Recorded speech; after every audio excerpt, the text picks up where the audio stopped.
Imagine a woman standing on a balcony in a city that doesn't quite feel like home, clutching a phone that has just delivered a message from a ghost.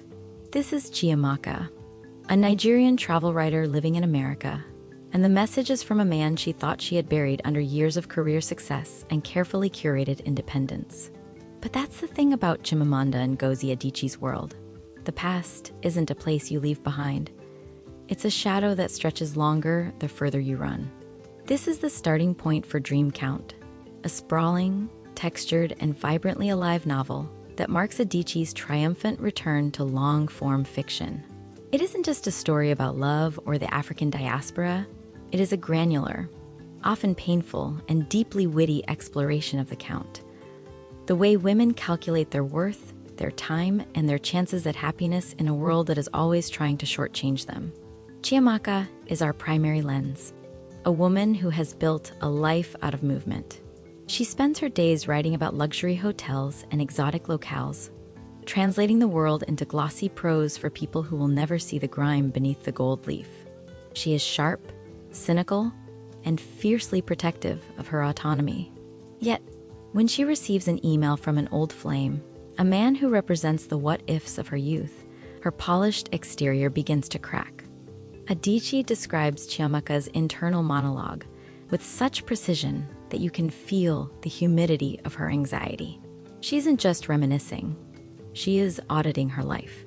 She looks at her reflection and sees not just a successful writer, but a woman who has reached middle age and is suddenly forced to reckon with the choices she made when she thought time was infinite. The tension isn't in a car chase or a grand betrayal.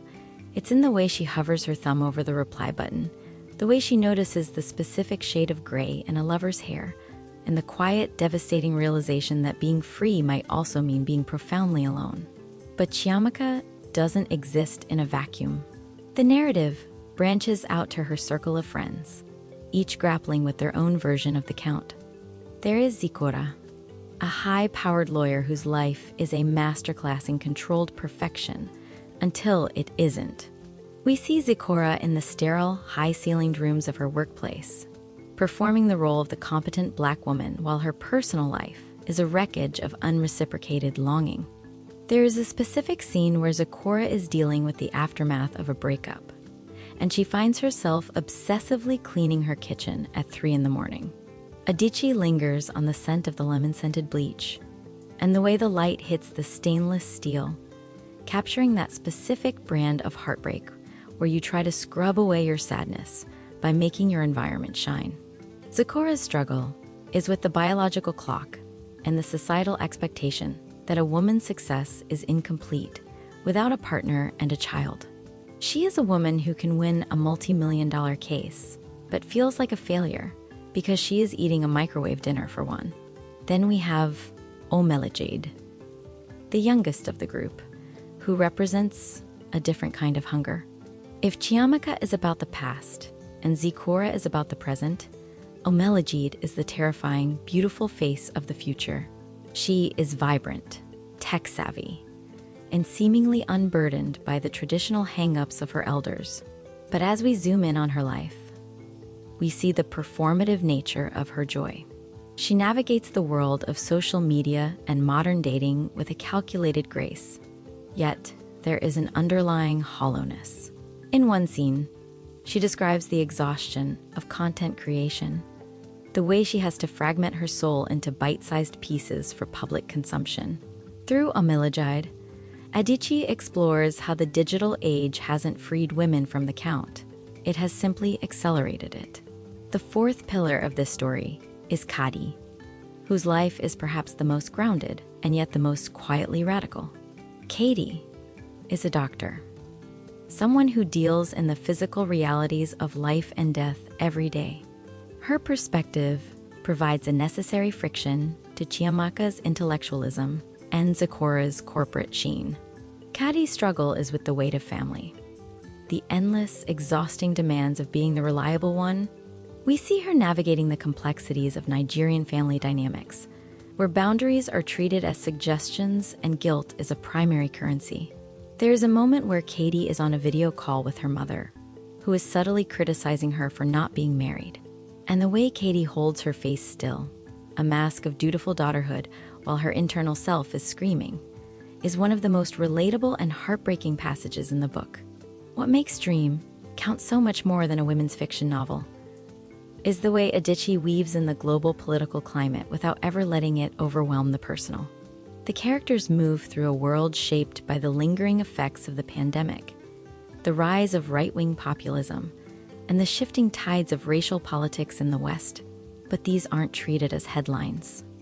They are the air the characters breathe. Chiamaka's observations about the way people look at her in a first-class airport lounge, or the way Zikora navigates the subtle microaggressions of a boardroom, are delivered with a dry, observant wit that is quintessentially Adichie. She captures the texture of the modern African experience, the feeling of being at home in multiple places and yet belonging fully to none.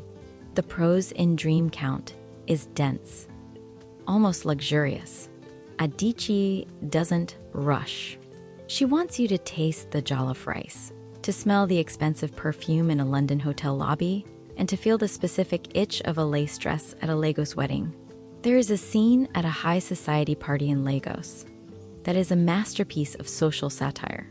The dialogue is sharp enough to draw blood as the characters navigate a minefield of status, wealth, and hidden scandals.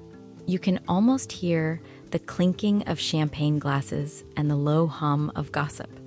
Adichie excels at showing how the dream often comes with a hidden cost, a count that must be paid in compromises and silences. However, the book isn't without its challenges for the reader.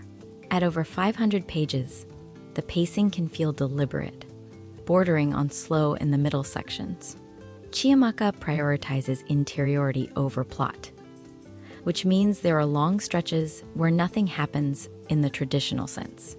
We spend a lot of time in the characters' heads, which, while fascinating, can occasionally feel repetitive as they circle the same anxieties. Some subplots, particularly those involving minor family members back in Nigeria, can feel a bit like distractions from the central quartet of women. There are moments where the philosophical musings on love and time feel a bit heavy-handed, as if the author is speaking directly to the reader rather than through the characters. But these are minor quibbles when measured against the sheer emotional intelligence on display. What Adichie gets so right is the texture of female friendship, the way these women sustain each other, judge each other, and ultimately see each other in a way no one else can. The phone calls between Chiamaka and Zikora are the heart of the book. They are filled with shorthand, inside jokes, and the kind of brutal honesty that only comes from decades of shared history. In these conversations, the count stops being an individual burden and becomes a shared experience. The verdict? Dream Count is a magnificent, demanding, and deeply rewarding novel.